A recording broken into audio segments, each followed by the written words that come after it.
Hello hi नमस्कार दोस्तों।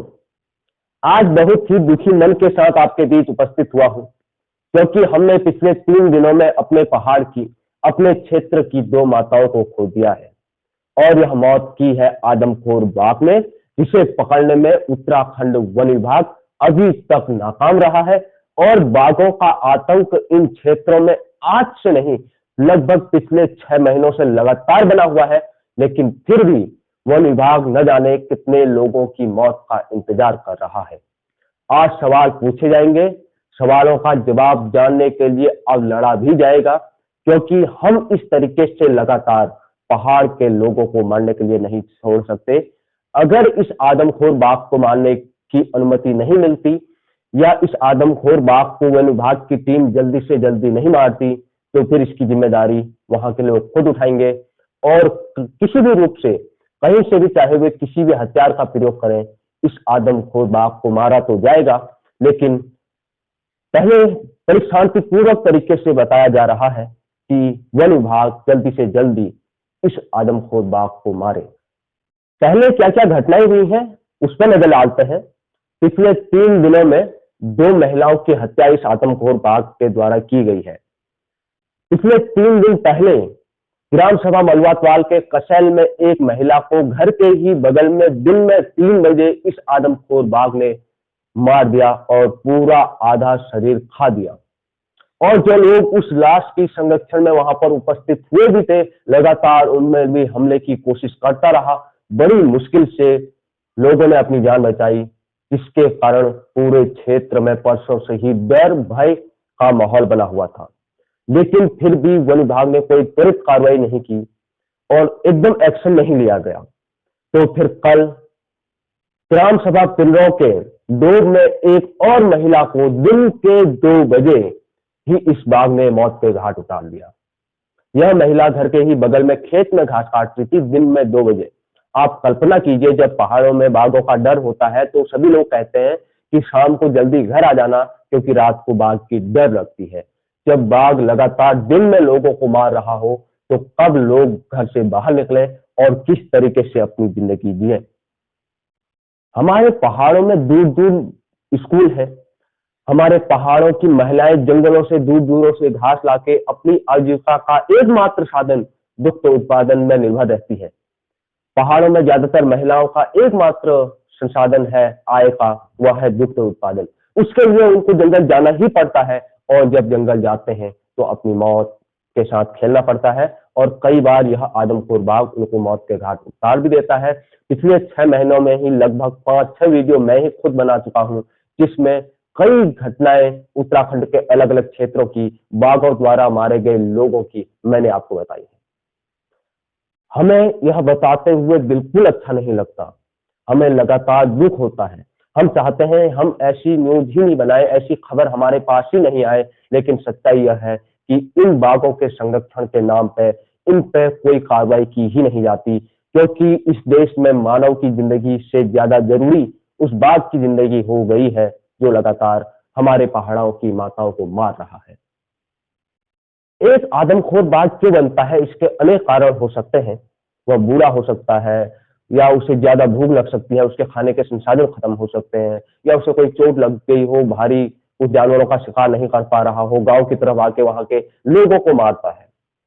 लेकिन इसे आदमखोर घोषित करने में शासन और प्रशासन इतनी लापरवाही बरतता है, इतनी लापरवाही दिखाता है, जिसकी आप कल्पना तक नहीं कर सकते।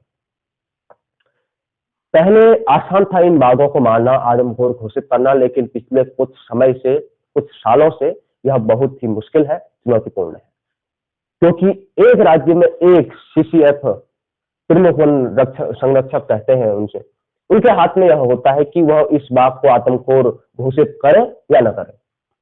लगातार कोशिश की जाती है बाघ को पकड़ने की।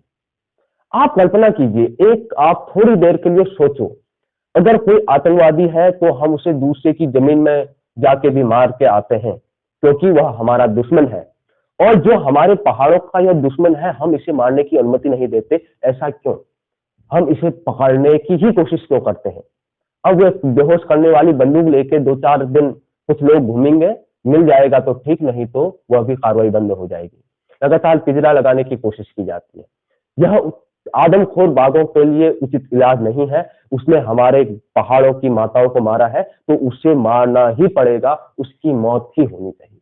क्योंकि आज ये लोग वन विभाग वाले उसे पकड़ेंगे, कुछ दिन कहीं रखेंगे, उसके बाद इसे फिर छोड़ दिया जाता है। लगातार यही होता आया है और यही कारण है कि लगातार बाघ पहाड़ के लोगों को मार रहा है। मैं चाहता हूं जब तक इस आदमखोर बाघ को नहीं मारा जाता तब तक भीमताल के अनेक गांवों में, जिसमें हमारा गांव भी शामिल है, तो इन गांवों में स्कूलों की भी छुट्टी जिला अधिकारी नैनीताल को करनी चाहिए या शिक्षा विभाग के जो अधिकारी हैं उनको एक्शन लेना चाहिए। क्योंकि आप जानते हैं कि हमारे पहाड़ों में दूर दूर बच्चे पढ़ने जाते हैं और कई मकान ऐसे हैं जहां से केवल एक लड़का या लड़की स्कूल पढ़ने जाते हैं। तो रास्ते में कितना डर भय का माहौल उनके लिए रहता होगा, यह आप समझ सकते हैं। और जो महिलाएं जाती हैं उनकी तो जिंदगी आजकल बिल्कुल उस सुरक्षित स्थान में भी आतंकवादियों के बीच में जैसी हो गई है। क्योंकि हमने इस उत्तराखंड में कभी नक्सलवाद नहीं देखा, आतंकवाद नहीं देखा, हत्याएं नहीं देखी। हमने उत्तराखंड में देखी है तो बाघों द्वारा हत्याएं देखी है। इसलिए हमारे लिए यही नक्सलवादी भी है, यही उग्रवादी भी है और यही आतंकवादी भी, और उनका खात्मा हम चाहते हैं, ऐसे आदमखोर बाघों का। हमें पता है हमारे देश में बाघों की संख्या कम है, इनको संरक्षण के लिए अनेक विभाग बनाए गए हैं, लाखों रुपए भी खर्च किया जाता है, लेकिन हमें आदमखोर बाघ नहीं चाहिए।